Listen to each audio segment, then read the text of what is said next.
Hi, I'm Bill Bishop, Chief Architect at Brick Meets Click, and I'm here today to talk with two experts about what's happening in the grocery business in this COVID and impacted world. Those folks are Morgan Seybert, who's the Managing Director of Analytics at Nielsen, and Ken Ouimet, who's the founder and chairman at Engage 3. So let's start really with the question, and maybe we'll start, Morgan, with you. What kind of changes that have you seen consumers make that have been most surprising to you in the last couple of months as they've reacted to COVID and the related change? Yeah. First of all, Bill, thanks for having us. At Nielsen, we've been watching the consumer very closely through both our point of sale data as well as our household panel information. And I think as the consumer was faced with the COVID pandemic environment starting in early March, we did see a lot of behavior that I think we would have expected or intuitively makes a lot of sense. First and foremost, we saw consumers changing their trip dynamics, where we saw consumers buying 20% more on the average trip than they did in prior years. So we're seeing a lot of that consumer stock up behavior. At the same time, we also saw consumers change where they were shopping. Over 90% of consumers throughout March and April were doing their primary grocery shop within 5 miles of their home. And so we really saw consumers consolidating their trips at their local grocery store. And we also saw a significant amount of out of stocks in store, where we saw out of stock spike about 280% during the initial pandemic buying in late March and early April, as those consumers were really stocking up and putting real pressure from a supply chain on that grocery store close to home that I mentioned before. In terms of what surprised me, I think there was really three areas that we were really surprised about as we looked at the consumer response to COVID. The first of which was the shift in channels. It certainly made a ton of sense to us that consumers were shifting to online as they were looking for the safety and the convenience that online channels afforded them during this time. But we really saw the grocery class of trade winning. We saw the grocery retailers increasing their share of consumers' wallets by nearly 6 points, and almost $5 billion of incremental volume was flowing into that channel from other channels, with volume being sourced from mass retailers and dollar retailers specifically. The second behavior that was really surprising to us was not the behavior itself, but the scale of the behavior. We saw, as I mentioned before, a tremendous amount of pantry loading from the consumer, where they were really buying a lot more on a per trip basis. Certainly some of that led to increased consumption, as there was less opportunity for the consumer to go to restaurants or other away from home consumption opportunities. But we saw about a third of those incremental units are actually items that are now being stored in the consumer's pantry. And so we estimate that there's about $13 billion of incremental inventory sitting in consumers' pantries as they've loaded up and then held a lot of that excess inventory within their pantries that we think could create some down the line headwinds for brands as those consumers have to work through that inventory. And then the last thing that really surprised us was how retailers were responding from a on-shelf availability perspective and an assortment point of view. One of the things that we've seen historically at Nielsen is the smaller, more nimbler brands are historically been the growth drivers for fast-moving consumer goods categories. Those are actually been the brands that have been most hard hit from a shelf space perspective during the COVID period. For those smaller brands, we've seen their shelf space being reduced by about 10%, which is sort of atypical to what we've seen historically, where they've been growing their share of space and really driving overall growth in FMCG categories, as I mentioned before. Well, that's fascinating. Change on a number of dimensions. Ken, how about you? What have you seen that surprised you? Well, there's definitely been a push to online, as Morgan was saying. And so we've seen as there's been more consumer shopping online, we're also seeing retailers be more open to using online for competitive pricing data. And what's also helped with that is it's difficult to get people into the stores during this period. So that's been helped push retailers to using more online competitive data as we see that. And then the other thing that we've been seeing is a much more focus on health. As we've seen people with the chronic diseases are ones that are more affected by the COVID. We're seeing a lot more retailers put a real focus on health. Kroger, for example, now has a president of health. CVS recently acquired Aetna. And we're seeing more and more progressive retailers appoint health executives or health officers.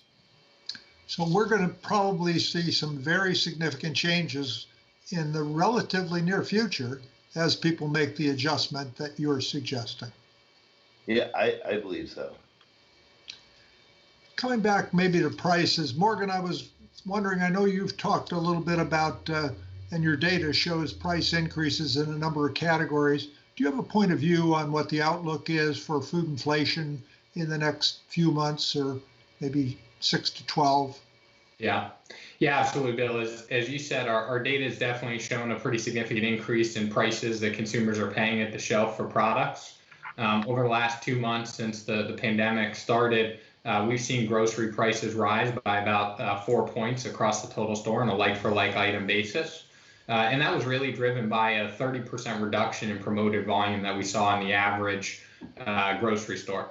And when we went out and talked to our retail partners, they told us that they were really just focused on getting the product on the shelf, making sure they had the proper stock of the item that consumers were looking for, and they cut back on their promotions to ensure that they could meet the demand that their consumers have. In those same conversations with our retail partners, they told us that they did want to get to a new normal, if you will, around their promotional cadence as soon as possible. Historically, promotions have been a great way to drive traffic into the store, and they see an opportunity to really win a disproportionate share of volume as they return to a normal cadence with their promotional calendars. What we are seeing in our data, though, as we've been tracking it over the last few weeks, is that return to normal or return to historical levels from a promotional perspective has been very, very slow. And given the pace or lack thereof, if you will, of that return to normal on promoted volume, we're still seeing prices being elevated about 2 to 3 points in the average grocery store versus historical levels. And so I think as we head into the back half of the year, we're going to see elevated grocery prices. I don't think we're going to see inflation rates return back to normal.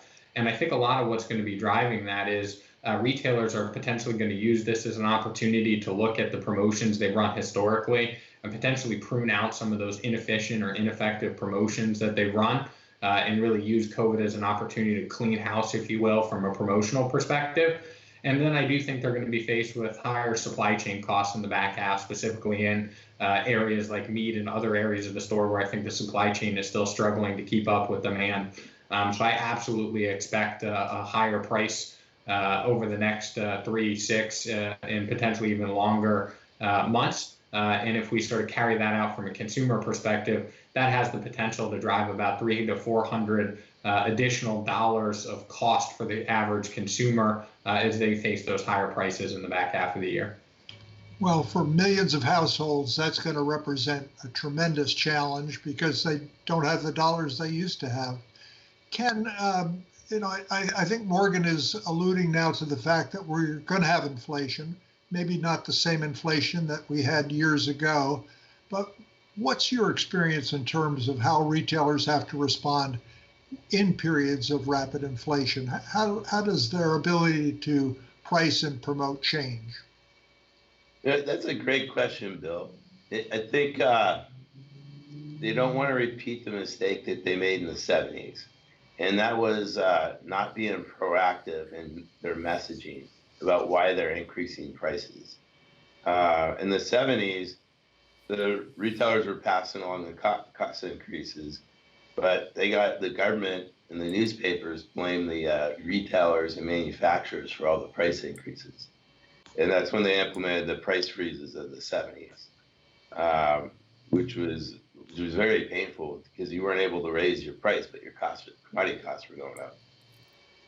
So I would say, given that experience, it's really important to get in front and help people understand that the costs are increasing and they're just keeping up with the costs. Okay, so it sounds like we really need to be as transparent as we can, open the book, explain exactly why we're doing what we're doing, and set a positive mood in terms of this really being a necessary and positive activity from the consumer point of view. Am I reading you properly, Ken? Exactly. Transparency is the best defense from getting scapegoated. So Morgan, this growing share of groceries, you gave us a pretty good picture of what the landscape is, but with a growing shift of grocery spending online, do you expect that sort of absolute share of spending to hold, or sometime in the future, whenever it may be, are we going to see a lot of it revert back to the stores? What's your expectation on that? Yeah, thanks, Bill. We've seen about 2 extra points of share of wallet move online from traditional brick and mortar retailers. And when we go out and speak to consumers, they tell us that about 40% of those consumers expect to continue to buy online post-COVID. And so I think this is a real inflection point for online e-commerce based purchasing in CPG. I think most consumers, from what they tell us from their survey results, have had very positive experiences with their online purchasing. Their traditional fears around, do I get good produce, do I get the items that I want to get, have really been addressed by the great experiences that they've had online. And so we definitely believe that there's going to be a significant and sustained shift to online as a result of the impetus of COVID and driving those consumers online in the first place.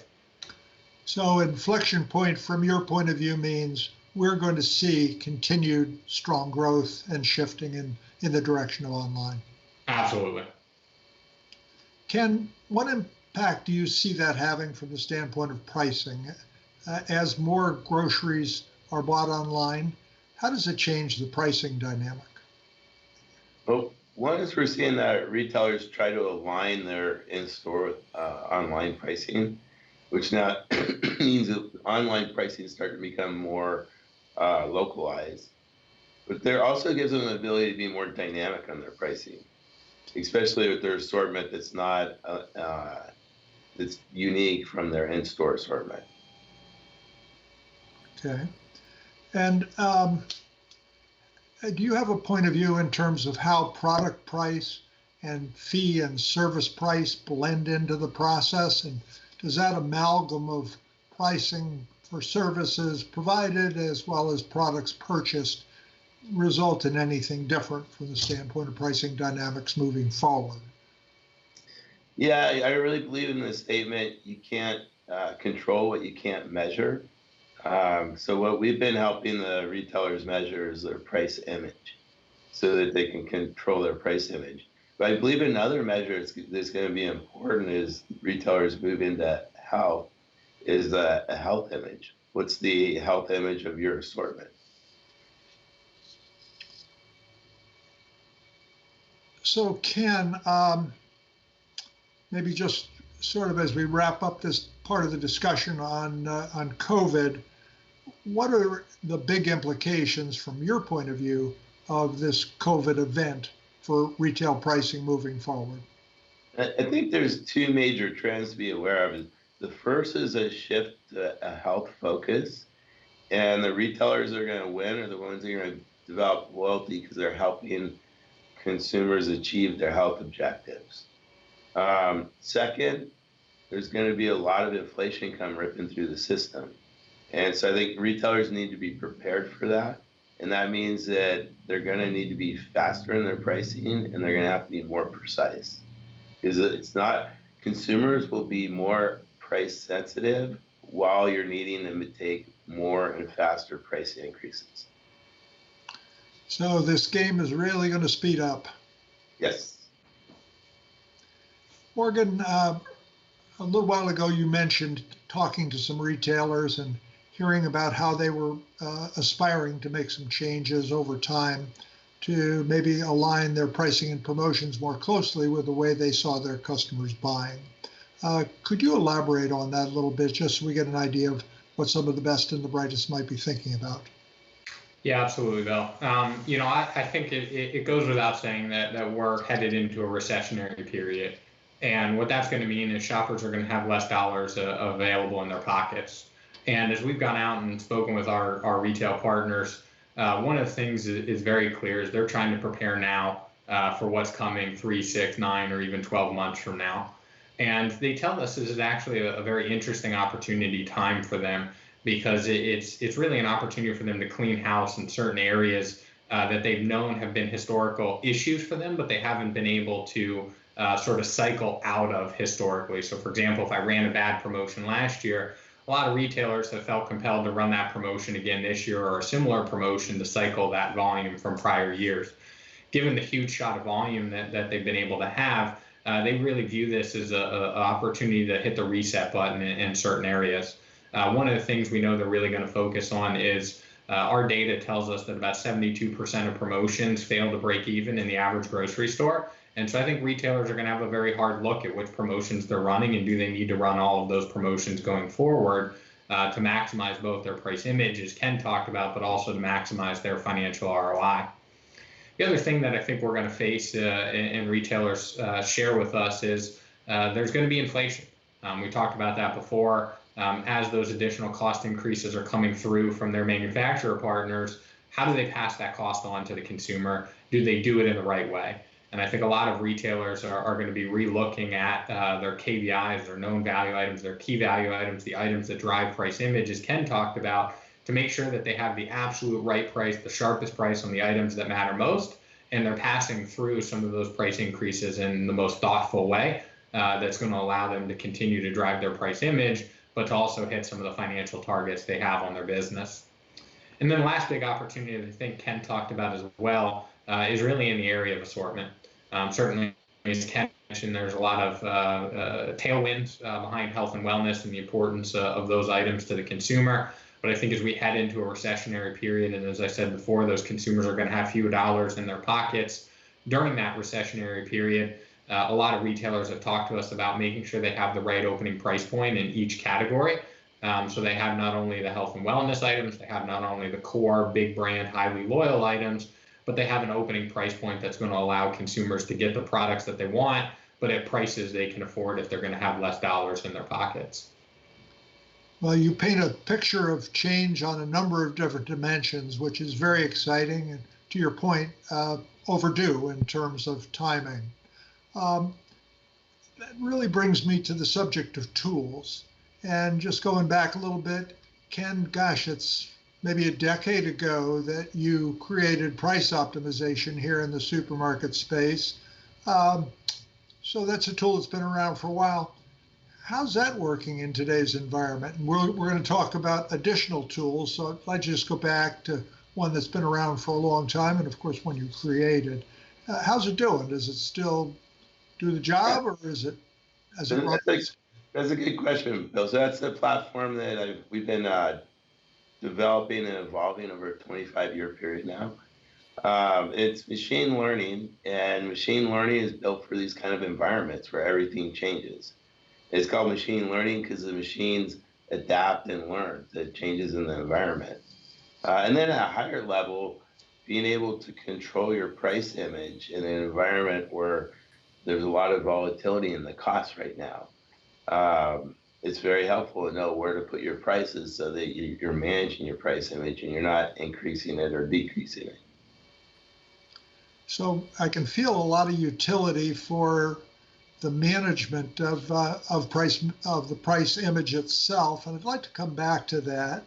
But in the spirit of tools, I'd like to pop over and ask Morgan. Nielsen just announced a new service, Retail Pricing Analytics. Can you tell us about that tool and the main benefits that it gives to retailers?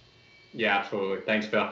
We're incredibly excited about that. Over the last 3 to 4 years, we've made a significant investment in helping our retail partners optimize their price and promotion strategies. We know that it's often one of the largest costs of doing business for our retail partners, and we realized we were sitting on a gold mine of information that would allow us to help retailers make sure they were getting the right items on the shelf at the right price points with the right promotions to support those items.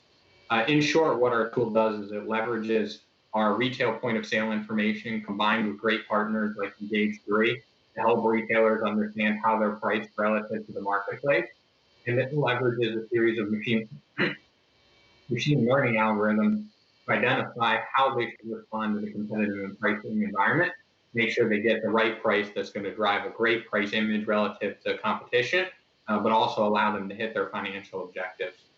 We've seen great response from the marketplace. We've got over 60 customers live on our solution today, and many of our customers are seeing 5 to 10% increase in bottom line gross profit dollars as a result of leveraging our solution to optimize their price and promotion strategies.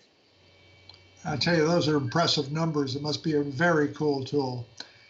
Speaking now about tools, Ken, more recently you've been working on, I know, price image management.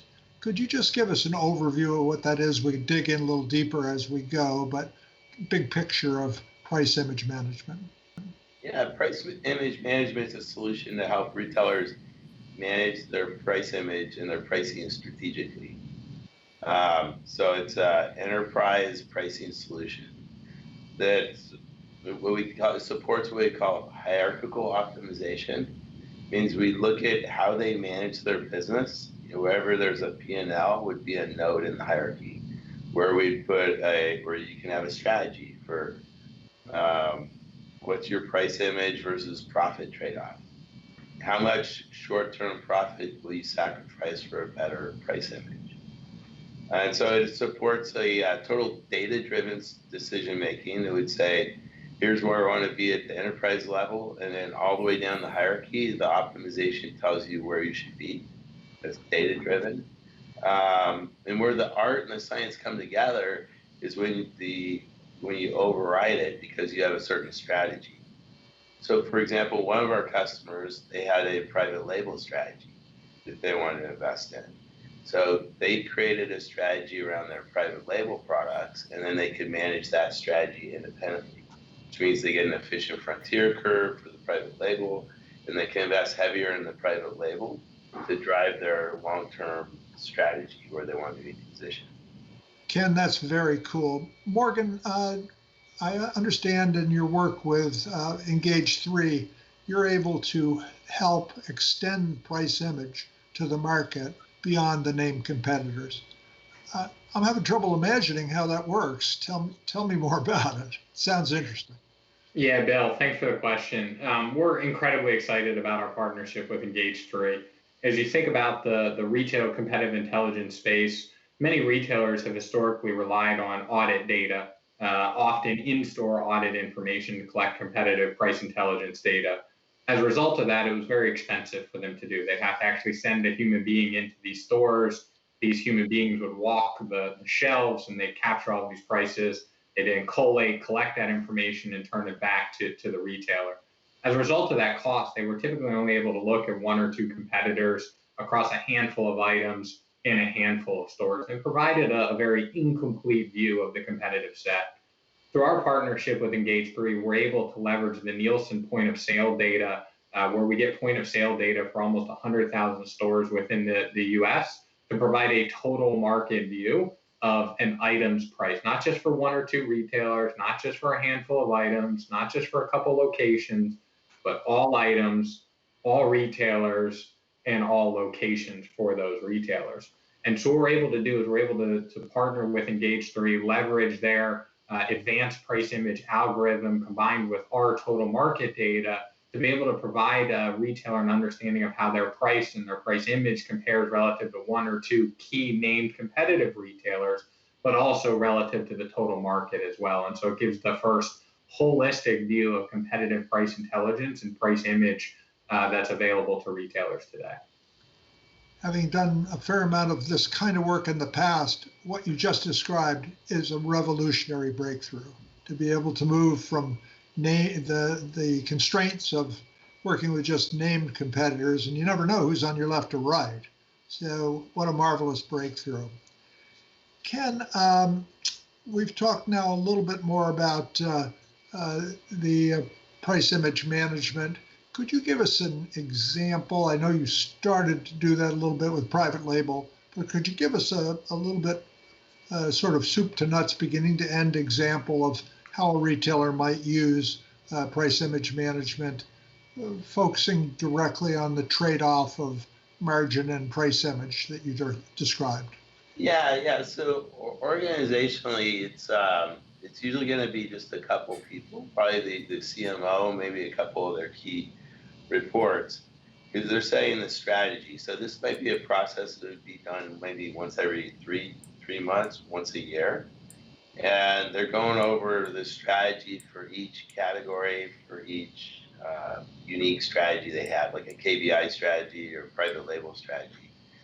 And they're setting basically how much they're willing to invest to have a better image on those areas. And then once those targets are set, then that's the price optimization is managed by hitting those targets. And so it's just managing it as it goes through until they reevaluate the strategy again. Gotcha. So is it fair to say that once they're implementing price image management, it's almost on autopilot against very specific objectives, and you keep bringing the prices back, shall we say, on course to stay in that direction? Yeah, that's absolutely true. So what it would do is going through this period where all of a sudden there's a lot of cost change, there's a lot of volatility in the cost.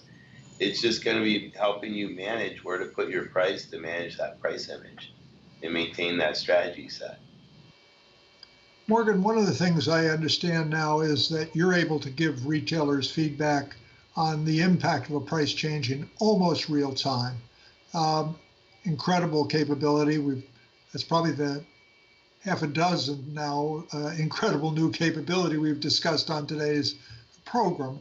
But tell us a little bit about what you recommend individuals to do with that. I mean, it's an overpowering capability. Well, what should they do with that to get the best value?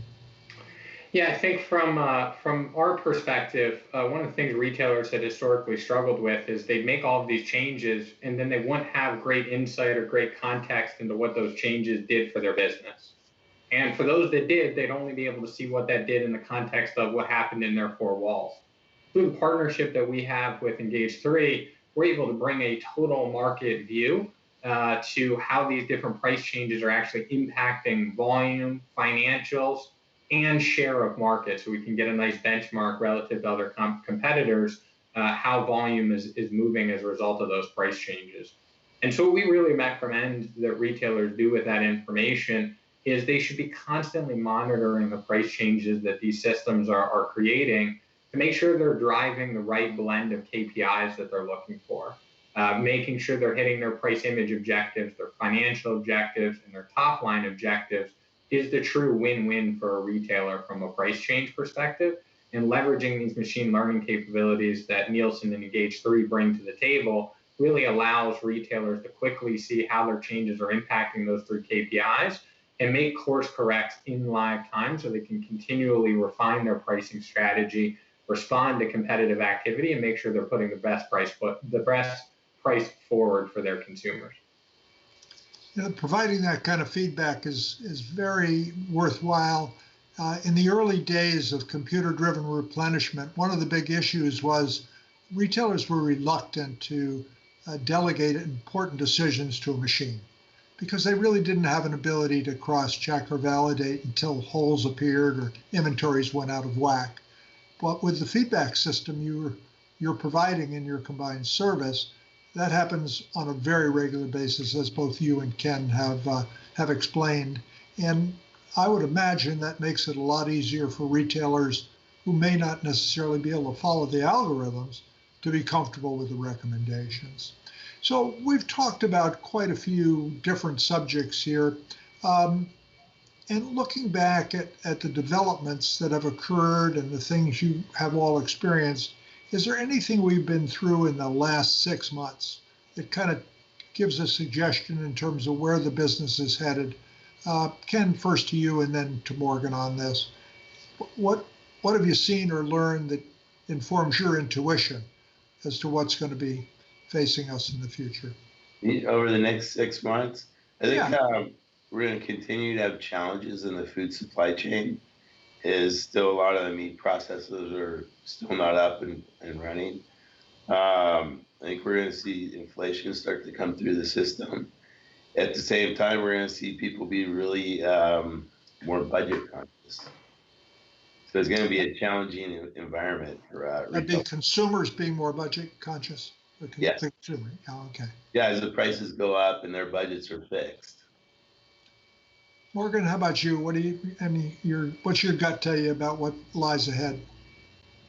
Yeah, I think a lot of that's really going to depend on the trajectory of the virus, Bill. But one of the things that I think we've seen tying to some of the tools that we've talked about today is a huge demand from our retail partners for the types of solutions that we've talked about and the solutions that we provide in partnership with Engage3 today. And so I think retailers are really going to want to get on top of their pricing dollars now more than ever. One of our recent joint clients that we have with Engage3 actually reduced their investment in competitive intelligence data, but increased the amount of insights and the amount of data that they were collecting by over 1,000%. And so I think you're going to see retailers really navigate to more of these machine-driven capabilities, leveraging price image, web scraping to collect competitive data, our information combined with Engage3's data to provide a more holistic view of price. And so I think we're really going to see a step change in adoption of price image, price optimization going forward as retailers have to respond to changing consumer demands and certainly a more value-focused consumer going forward due to the potential recessionary period that we're headed into. So this is truly going to be a much more data-driven business than it has been in the past. That's right.